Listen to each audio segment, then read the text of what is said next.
Hey everybody, what's going on? Dace here, and holy smokes, it has been over 4 months since the last Coffee and Shmups episode, probably closer to 5. I don't recall when the last one actually went up, but I do know it was before the birth of our second daughter, 4+ months ago, whatever. So I've been meaning to do some episodes. This is going to be revolving around my Batsu gun experience, like getting the original 1cc, and I'm really excited to share this. So first things first, welcome. If I didn't say that, it's been a wild time. I suppose we'll just get right into what happened. So I think it was maybe 2 or 3 weeks before the birth, I had decided to jump into Batsu gun, and right from the moment I started, I of course was loving the look and feel of the game, like the music and all that kind of stuff, and it was great. I was playing on Switch, of course, and things were going great. Like, it's because of the fact that we have a toddler already, and I was doing like work and stuff like that, and just family responsibilities on top of that. It's not like I was playing an absolute ton to begin with, but I was at least playing enough to be progressing, and just I remember even my first night playing Batsu gun, I was doing things like dissecting the stage 2 boss for like a no miss, no bomb approach, and that's the kind of the stuff I love doing, and that's the kind of pace that I'm used to going at. Just like very quickly jumping in and just digging everything up and sorting and sifting and all this stuff. So yeah, the first little stretch went great. I was like really putting as much time in as I could. It wasn't hours per day, but it was enough to feel like, wow, I'm really getting somewhere with just like really learning, understanding, and whatever else, like the first chunk of the game. And so then the baby came, and yeah, if you've ever been in that experience, especially if you already have like another young kid in the mix, you'll know that like your free time just goes out the window entirely, or at least that's my situation, because there's so much on the go. Like it is just ridiculous thinking about it.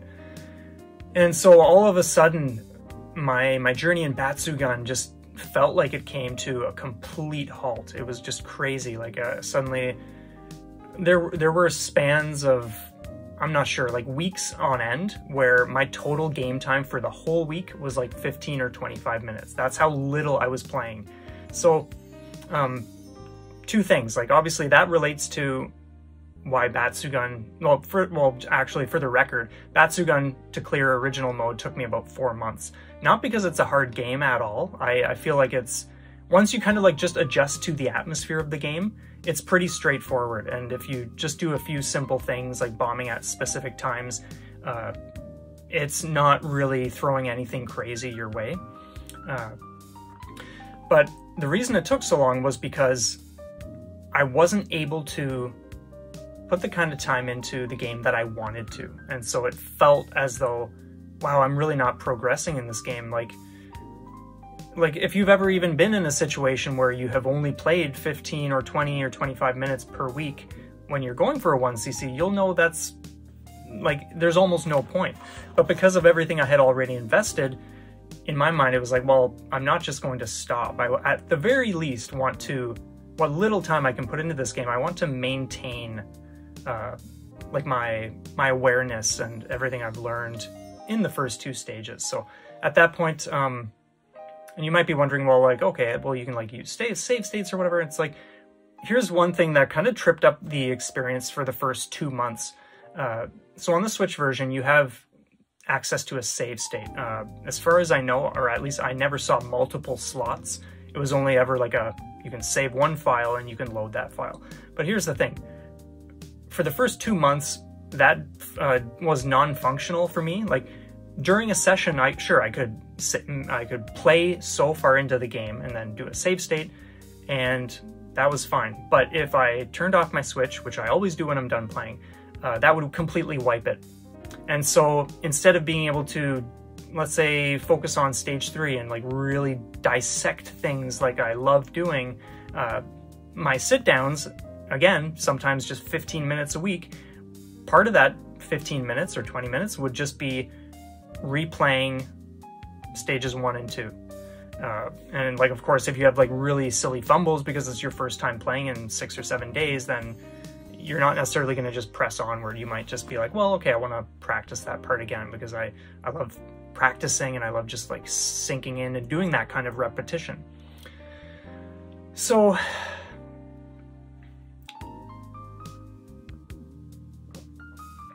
yeah, Batsugan took 4 months. It kind of like, so just to touch on the idea of how little was being played per week, it kind of got to the point where the game and the experience felt like I'm really not getting anywhere. Like I obviously knew that the time I was putting into the game due to my schedule and responsibilities, it was not going to be enough to, and of course like the fact that things weren't functioning properly. By the way, that eventually did just out of the blue one day just start working. So that was like, oh man, now I can actually put that to use. So that was like a miracle, because then I could actually rely on just for, let's say, like 2 or 3 days straight, if I really wanted to sink some serious time and attention into like mastering this no bomb, no miss strategy for like a really insane boss, I could now just do that without needing to play through runs multiple times until I just happened to have that kind of setup. And anyway, so eventually it got to the point where I said, okay, something's got to give, because I'm not able to, like right now, I'm not putting the time in that I want to. And so this journey feels like it's kind of just stagnating, or the only thing I am doing is playing runs, or what little I can practice is still followed by the runs that I need to do first to get to that stage, because like I said, the save state wasn't working for the first long while. So I said to myself, okay, well, if I need the time and like obviously the peace and quiet, like you have a crying baby that requires attention like more times than you can count in a day, and then a toddler, of course, it got to the point where, okay, it's a matter of waking up earlier before anyone else gets up, and that is going to be the time where I can just soak in the experience, sink whatever amount of hours I want. And so I decided on, okay, you know what, I'm going to do 5 a.m. Now, I'm not someone who is like, I would say like, if I didn't have anywhere to be, like consistently, I would just wake up 7 or 8. Like that, for me, that's not sleeping in, and that's not getting up too early. That's just like a fine time for me. I'm certainly not someone who does sleep in. Like I think I've slept in until 12, like noon, maybe once in my whole life. But at the same time, I'm also really not into the idea of getting up early. And when I, like, before this, when I would think about 5 a.m., it's like, oh man, like, no thanks. Like, times where I've actually been up so late that you start to hear the birds of the next morning come, it's like, oh man, like you're scrambling to like get into your room and go to sleep, because it's like you feel like it's almost a crime against the universe or something. It's like you gotta sneak away and like pass out before things get bright outside.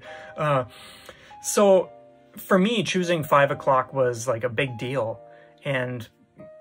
But the thing is, it's like, because I wanted to put the time into Batsugan so much, it was an easy choice to make. It's not like I had to hum and haw about like, oh, okay, well, like, do I do 5? It was like, no, this is the sacrifice I need to make to get what I want, and that's what I'm gonna do. And so this whole episode is about sacrifice, of course, and that can come in all sorts of forms, but this is just one example of how it played out in this experience. So after that first day, it was amazing. The first morning I did that, I had, let's say, a solid hour, or maybe an hour and a half, I don't recall, where I could play the game like I wanted to play it. I could practice the parts like I wanted to practice, the way I thrive. And that felt like a breath of fresh air. That felt like the most mind-blowing thing compared to what I had been doing for weeks and weeks on end up until that point. So then I said to myself, well, why stop at 5 a.m.? Why not push it to 4:30? So the next morning it was 4:30, and then after that I was like, man, screw this. I'm gonna do 4 a.m. That is going to be my official wake-up time from here on out, because I get to play Batsugun even more. And I just fell in love with doing this 4 a.m. start time to play Shmups. It was like I was getting a part of my life back. And like, again, like, unless, like, if you don't have kids, in ways you won't be able to understand what it feels like to actually do the things that matter to you or that you would want to do. So it felt like I was starting to breathe again, live again, at least in a certain way, just because of like the pressures and the toll being a parent has on you. So that was amazing. And like, one thing that part of what kind of just helped me to instantly establish this huge appreciation and passion for getting up at this time was, to me, it was amazing being able to play the game, see progress, or have a really messy time of it, and then on my way to work in the morning, I have all this time to just think about the session that I had. Whereas in the past, it's like, okay, let's say I'm playing right before sleep for a couple of hours straight. And sure, it's like, you can think about things as you're going to sleep, which I of course do, and you'll certainly be processing information on a subconscious level as well. But this felt way different because I get to be awake for the whole day when I get up at 4 a.m. and start playing Shmups. And so, like, driving to work, it was one of the most exciting things. Not that I dread going to work anyway. Like, I enjoy what I do and all that. So it's not like that was a turnaround, but there was just this extra layer of, man, I get to think about everything that happened. I get to just come up with new ideas. I get to just really evaluate the progression as it was starting to actually come into circulation again. Because like I said before, it was at the point where it felt like I wasn't progressing, but just maintaining things. So that was a really, really awesome turnaround kind of experience. And like I've obviously cleared, like, it's been weeks now since I cleared Batsugun, and I'm still getting up early. I don't need to because I'm done playing Batsugun, but just the fact that I made a sacrifice and I learned something about myself that I might not have learned otherwise. And so I think just I could save this for the end, but I think it's just something you can, like, I might as well say it now, because it's something everybody could think about while they're listening. It's just like, what ideas or beliefs are you clinging to in your own life where you think like, oh, I would never want to do that, or like there's just some kind of like dread or unpleasantness attached to the idea in your mind. But this is kind of just an example that shows, like, yeah, when you kind of let go of that idea, sometimes you might be surprised, or your life might actually improve. You might feel yourself being more propelled in one direction or another because you did just let go of that old, outdated idea that probably served a purpose at one point in your life, but at this point, maybe you're convinced it's still serving a purpose, but really it's kind of holding certain aspects back, and it might just be situational, but whatever. Anyway, that's something you can think about, but I think it's really fascinating and kind of just the whole point of this episode. So let's get into a few more of the details surrounding Batsugun while I swig away at this coffee. This is fantastic, by the way. So, yeah, another key thing that I do want to say in relation to why Batsugun took me 4 months was the fact that as I progressed, I noticed myself wanting to redo certain things that I had already learned up to a certain like performance level, and just like drastically transform my performance, for that matter. So it went from like the stage 2 boss, for instance, like the second half of that, like when the front section blows off from whatever, and it's like just the back and forth and all the enemies coming in, excuse me, that can be a pretty messy time. And like I said, I did know a no bomb, no miss method from the first day I played the game, but getting that consistent, or even feeling it was worth the risk for actual runs, that was another matter. So sometimes that would pretty much always take like 2 bombs for just that second half of the stage 2 boss. Sometimes if things got really risky, then I would use a 3rd bomb, but it's like, man, it's like there was just something in me that was like, you know what, I'm not satisfied with playing this way. And it's nothing against people who do rely heavily on bomb use, because you get so many in the game, and if you just want to bang out the clear, like, that's totally fine. But for me, there was something in me that just really wanted to get better at Batsugun.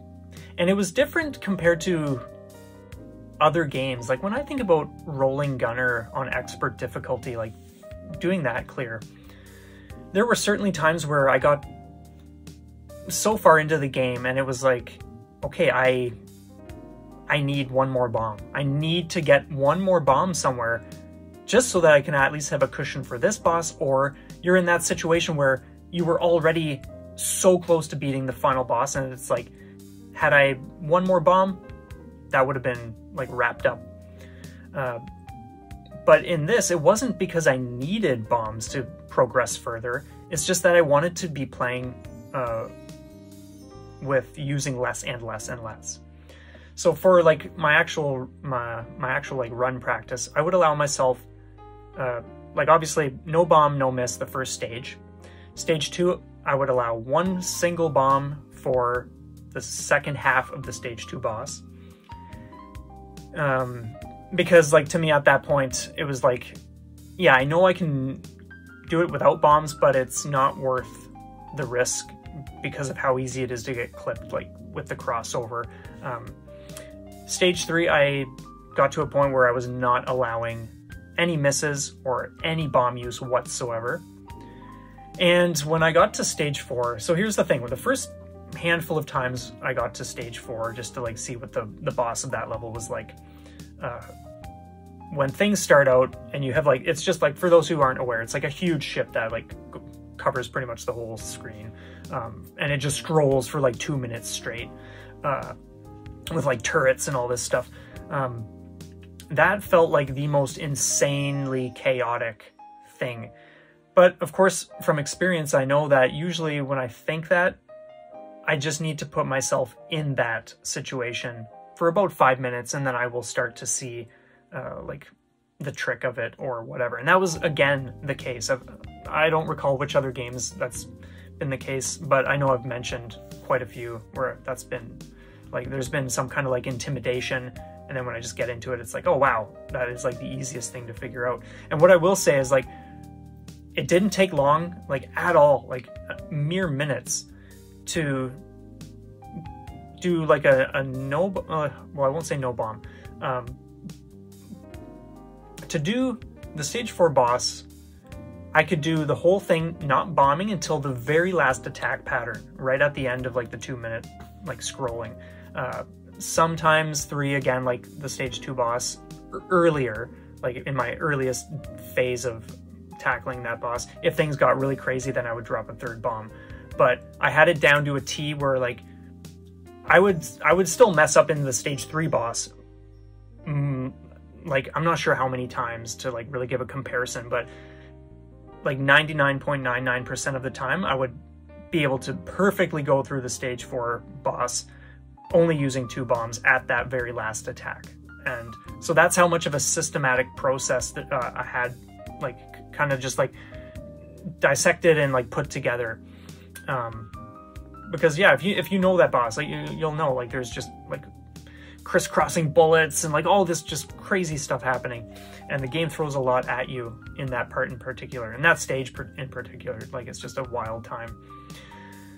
But anyway, so I overcame that pretty quickly. I went back to stage 3 to like just really come up with some different ideas, which I did. I had like one idea and then I kind of like scrapped that for just something that was new and improved. And that actually translated to like, wow, I can actually go through the stage 3 boss more consistently without needing to use bombs. So that was awesome. And then it got to stage 5, which, to be honest, like, I have yet to do a commentary for my clear, like my first clear of Batsugan.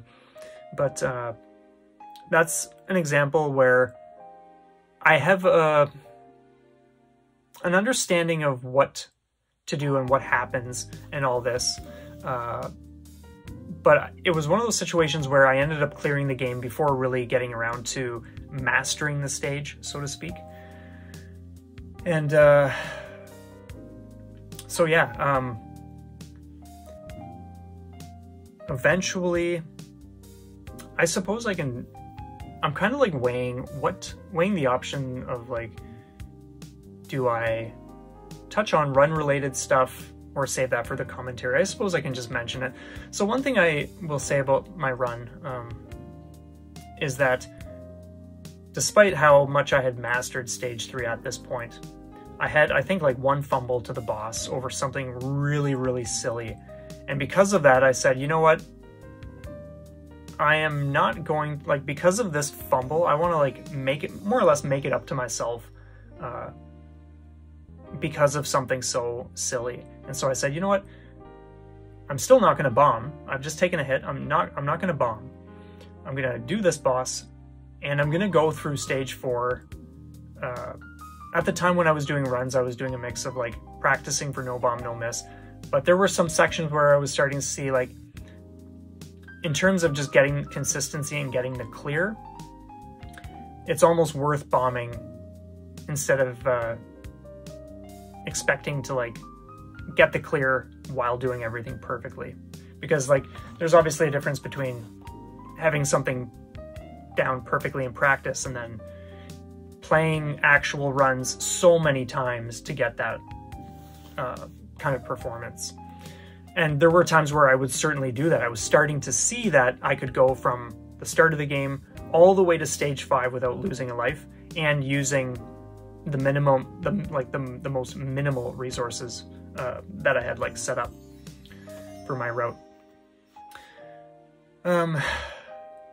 So yeah, getting back to the run in which I cleared it, yeah, because of that silly fumble, I was like, all right, the times in stage 4 that I would normally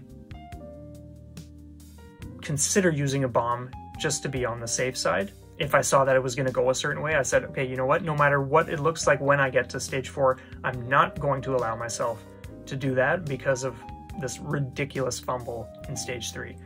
And it's amazing because, like, yeah, I just did that. I think I used one near the end of the stage. I don't recall. I'll need to check, or when I do the commentary, we'll see what happens again. And then, of course, the stage 4 boss went as it normally does. It was like 2 bombs or something. But yeah, like I said earlier, it's been some weeks since I did that, so some of the details might be slightly off. And then stage 5, I don't recall exactly what happened with that, but either way, I eventually made it to the final boss, and it's a really, really crazy boss fight. I do have a method that I'm aware of where you can just bomb specific points the whole time, and X amount of bombs later, you're done. Because of like shot type and stuff like that, I won't get into all the details. I touched on that in my no miss, no bomb, or no bomb, no miss guide video from a little bit ago. But it would take like a full 7 bombs to bring this thing down. So I had that awareness. I also had an awareness for like the first half of like where you sway to, like where you like tap dodge and like all these different things, like just how to approach it if you weren't going to do like the bombing method. So I don't recall exactly how it went, but either way, like I eventually brought it down, and that was that. And it was incredible doing that because in terms of duration to complete the game, it's certainly the longest that I've ever put into a game. 4 months where I'm only playing one shmup. Like that's a serious chunk of the year right there. That's more than Rolling Gunner Expert Mode, which that was lengthy, and that actually has more hours, but that's because there's way more like scientific breakdown that you need to figure out just to survive in that game. Whereas this just was kind of like 4 months, not because of 4 months and not tons of hours. 4 months just because I was playing so little. So just to like, yeah, bring that back to the forefront a little bit. So yeah, that was like the Batsugun experience, and it was just wild thinking about how essential it was making that sacrifice of sleep in order to like play. And that was like what just opened the floodgates. Like it still took some time after making that shift, of course, because I wasn't like, and here's the thing too, like there were oodles of times throughout playing where I was like, because I know I'm making the experience more challenging for myself by revising my approach and reducing what I'm allowed to do, I know it's taking longer than it would have taken. When I think about like how you can just no bomb, no miss stage 1, you can use 2 to 3 bombs in stage 2 against the boss. Stage 3, you can bomb during the section where like it's halfway through the level or close to the end, where there are those like turrets. You can just bomb that whole thing. You don't have to deal with it. But I didn't want to do that. I wanted to learn how to do it without relying on that resource. And I love that kind of, I love doing that because it's a great way to challenge yourself and grow. And it's very rewarding, just the things you go through and the things you learn.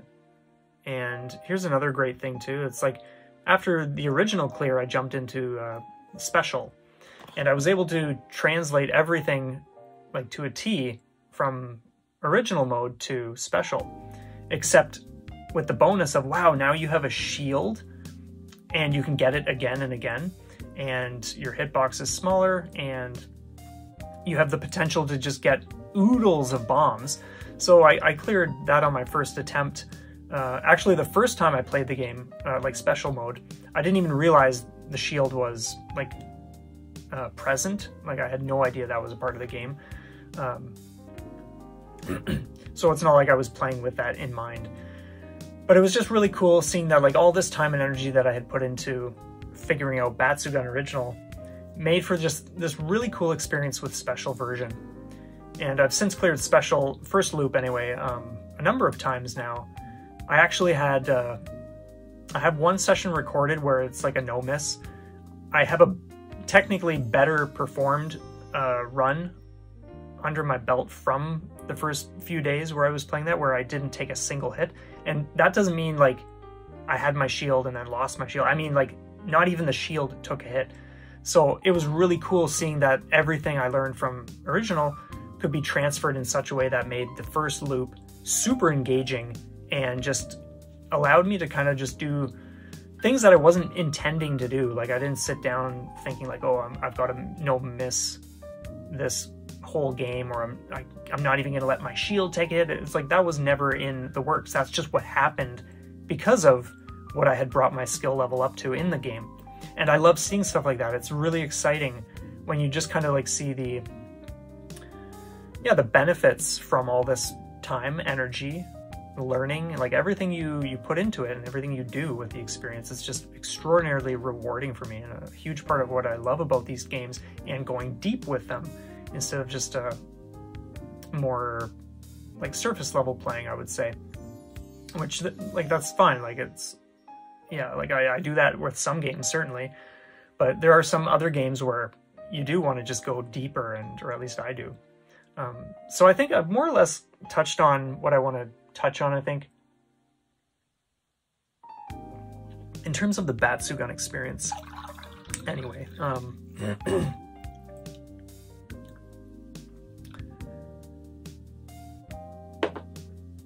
one thing I will say, oh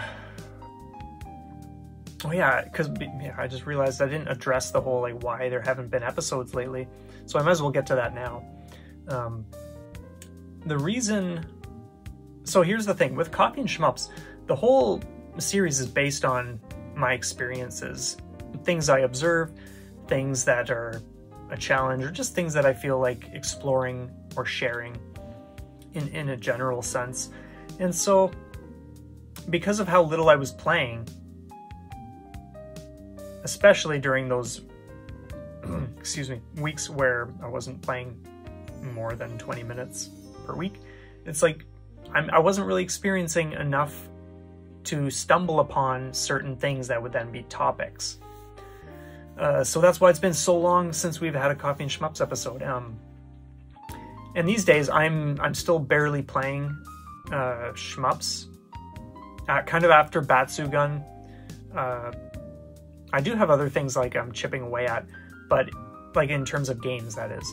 But for the most part, I'm not jumping into anything crazy because a lot of my free time is now going toward changes for Shmuptopia or Shmuptopia related things that I have in the works, which I'm very excited about. So I'm still getting up early morning to work on a bunch of different things. But yeah, all I will say for now is there are some major things in the works, which I'm excited to share. I'm not sure when all that kind of stuff is gonna pan out,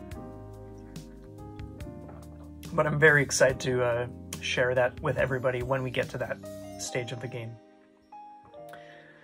So instead of dragging this on any longer, I suppose I'll just kind of like do a quick refresher. Maybe in the comments, just let me know, like, are you getting where you want to be getting in the game you're playing? Like, is there a way in which you can make some sort of sacrifice so that you can start seeing the changes if you feel like there's something holding you back, whether it's a schedule or like whatever? Leave that stuff in the comments, or tell me a time where you did make a sacrifice, because it could be vastly different from the type of sacrifice I made. And if you did do that, like, what was the outcome? Like, what kind of shift did you see in your own life? It's exciting stuff to think about. I think there's a lot of potential when we let go of things that don't serve us, or at least remain open. Because here's the thing, it's like, yeah, sleep will certainly serve people, but at the same time, the idea of like when to sleep or how much sleep, like that's going to be different for people. But there's always room to be flexible with that kind of stuff. And it's really awesome just to see what can happen when we step outside of that and just allow ourselves to, yeah, do things differently. Anyway, I'll just leave off there because I think that's pretty much it. I'm trusting that's everything I had on the topic. Yeah, either way, let me know what you think down below. Have a stellar day. Thank you so much for being here, everybody, and we will see you next time.